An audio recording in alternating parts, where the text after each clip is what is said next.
through the mystic eye, eminent personalities from various walks of life in conversation with Sadhguru. This week features Dr. Prathap C. Reddy, founder of Apollo Hospitals Group, India's first chain of private hospitals.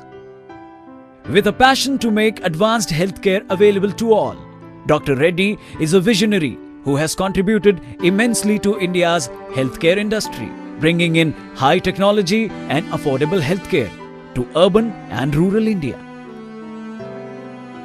Begun at a time when privatized healthcare were unheard of in India, the Apollo Group now enfolds 46 hospitals in the country and abroad.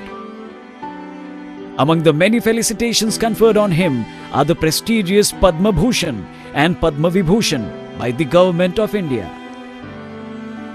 Watch as Dr. Reddy explores the limits of modern medicine with Sadhguru, who in turn reveals a deeper, more profound approach to healing the human body.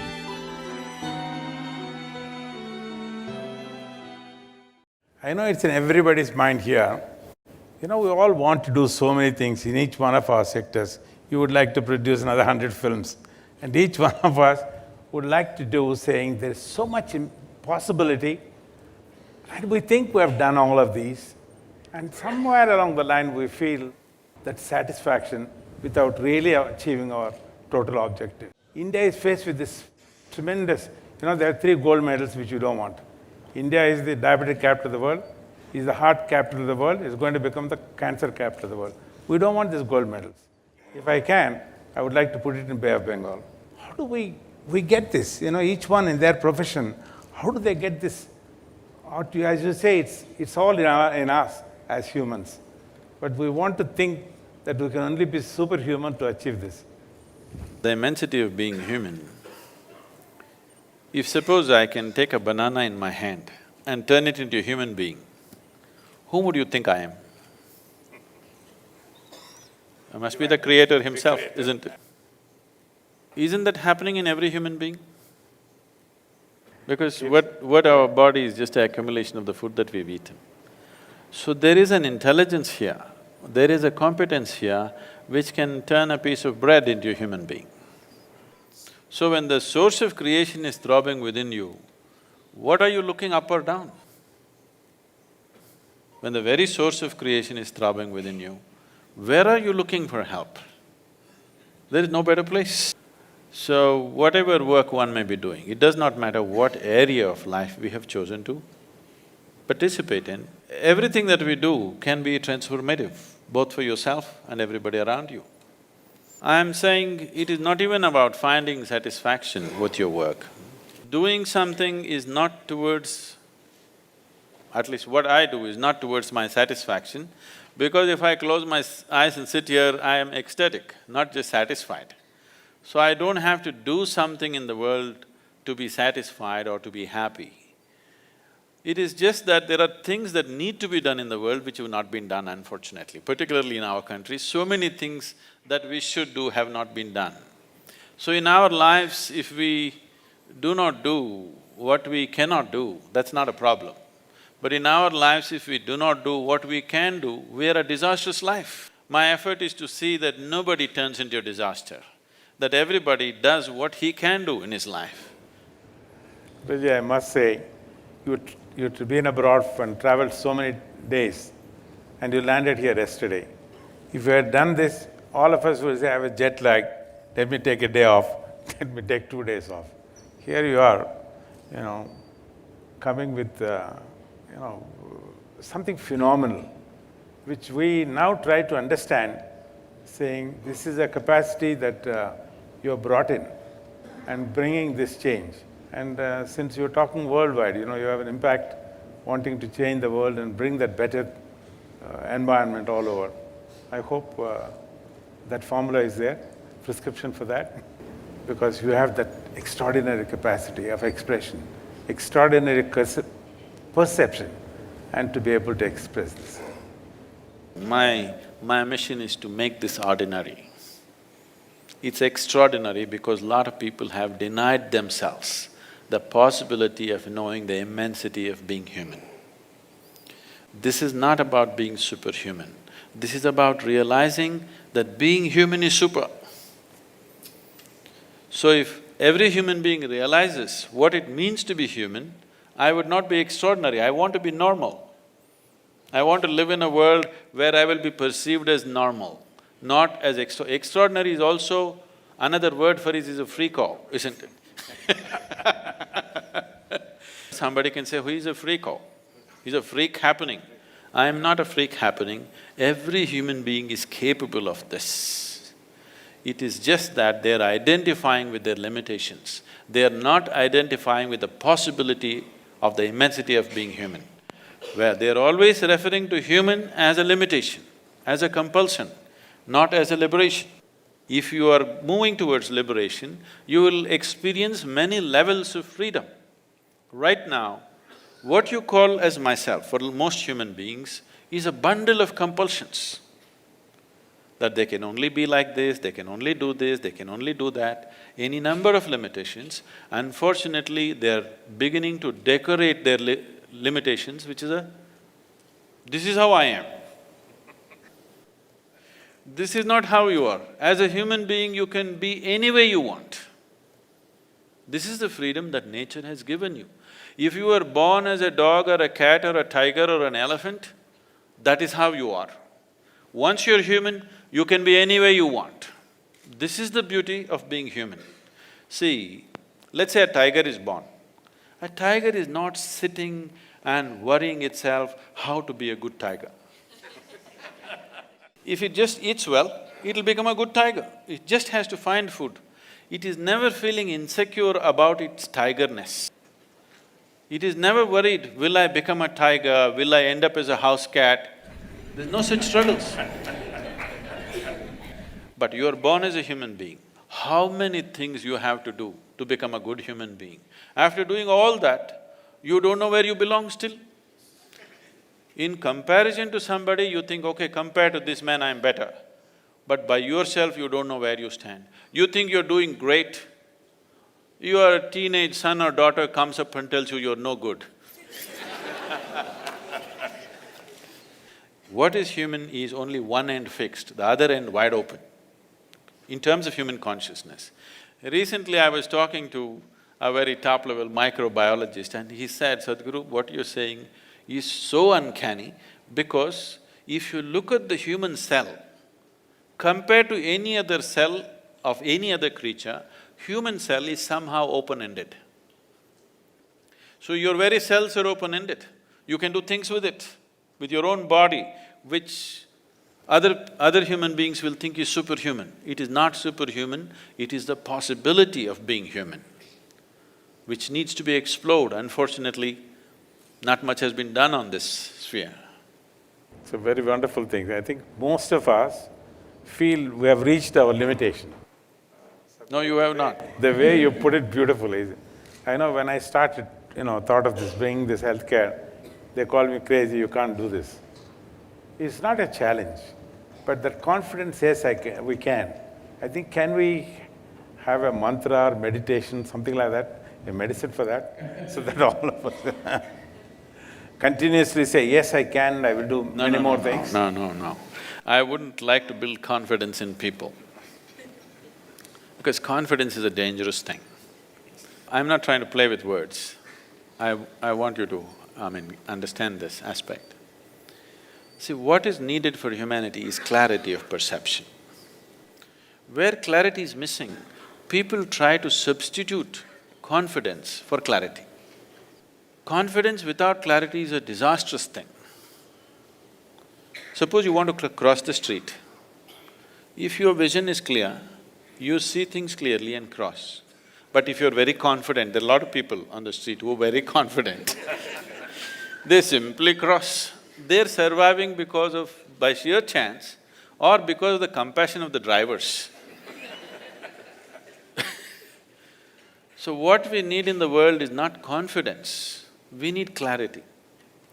This is one thing that our education systems have completely failed to address, how to enhance human perception.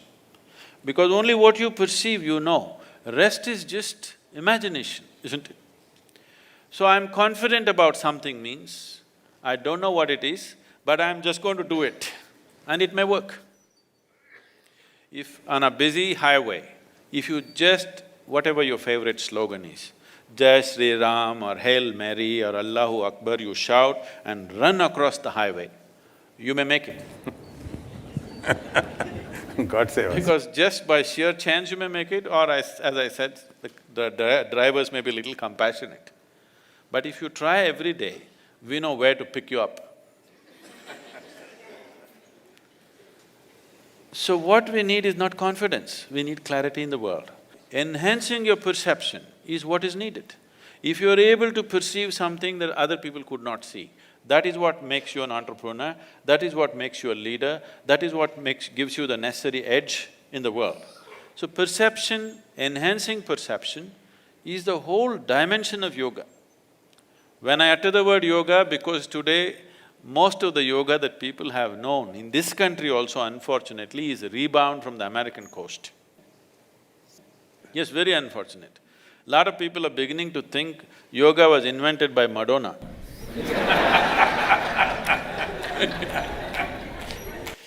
This is the science of perception. With these two eyes, you can only perceive the physicality of what is here. The physicality of who you are is just a piece of the planet, isn't it? We are not going to know you by… every day as doctors in your hospital must be reading somebody's heart, but you don't know what's beating in their heart.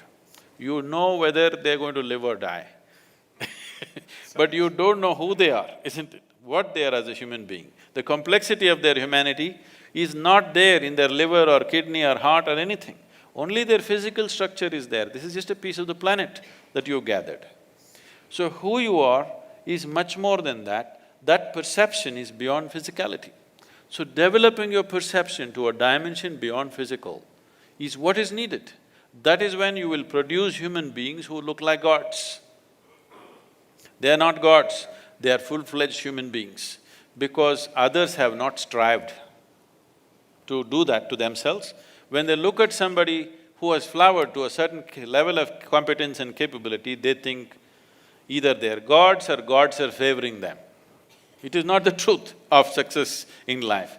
Somebody is successful because he's perceived something that others missed. It's so wonderful, Sadhguruji. You know, I know everybody in the beautiful auditorium here, and the thousands of people who are watching live on the internet, they all want to know, is there a prescription for good health? Spirituality, yoga, meditation. Because I have seen, some of the impossible things that you have done for other people when they were not well.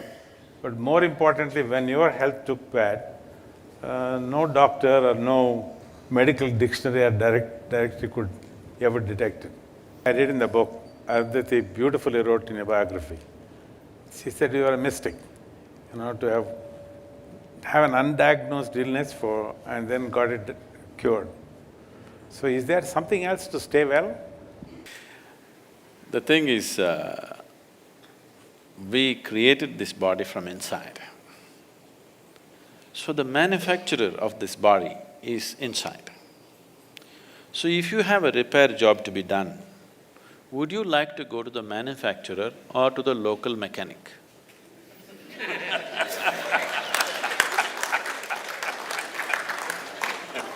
If you had excess, you would like to go to the manufacturer.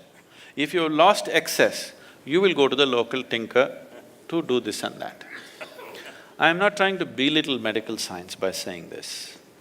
If there was no medical science as it is, I would say even half the people would be dead by now, here in this audience.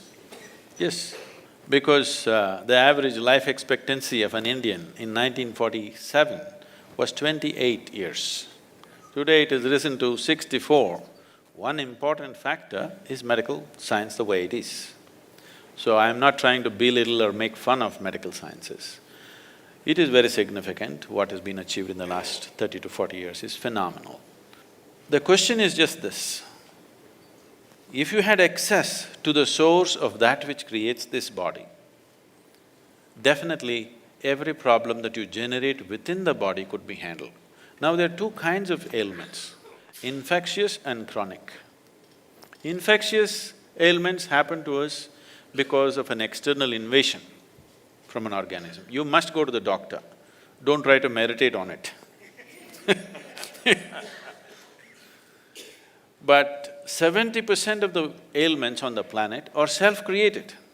I am saying self-created because it happened from within you. So what is happening from within you can be very easily fixed from within you. What comes to you from outside, you need outside help for that. So you have to fight an organism, then you need medicine. The rest of the ailments, almost 70%, are self-created. Why would your body work against you? This body is essentially programmed for health. Every cell in this body is programmed for health. Why would it turn against you? Because somewhere you're not keeping it happy. To put it in a very simple language, why would your own family turn against you? Somewhere they're not happy with you, isn't it? Yes or no? They're not happy with you with something that you're doing. So similarly, some cells in the body, some parts of your body are not happy with you for some reason. You must pay a little more attention. There is a way, a systematic way of paying attention to this one, because everything in this body was created from within. When it is so, can't it fix from within? So this is not a miracle. I want people to understand this is not a miracle. What is a miracle is, suppose you did not know what is electricity. I came here and I just press that part of the wall and lights come on. Who do you think I am? Suppose, 1,000 years ago, if I had a cell phone, I could just pull out the cell phone and talk to somebody in America. You would think I'm God, isn't it? So what is a miracle is that which you do not understand, that which is not fitting into your logical perception seems miraculous to you. As your logic evolves, so many things which were miracles 100 years ago are normal things in our day-to-day life today, isn't it? Isn't it so?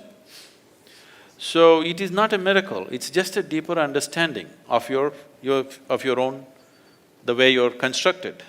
So this is something that we need to pay attention to.